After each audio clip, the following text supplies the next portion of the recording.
mwami Museveni abeera kukwata buyinza n'abukwasa Bobi Wine senga kati mufu fe abawagizi be twandimukutte ne tumusimba mu court martial ne tumusa punishment would be death sentence.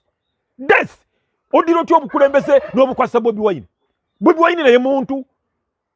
Uganda tufugibwa mu nyuwenjaga nga n'okuwangula tawangudde twandikutte mwami Museveni ne tumuwanika kalabba kubanga abagwagwa ba Bobi Wine embizi ze zaagala kututta busi.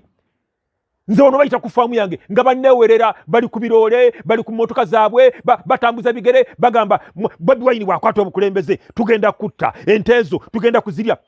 Thank God Brigadier Christopher Damulira came to my rescue.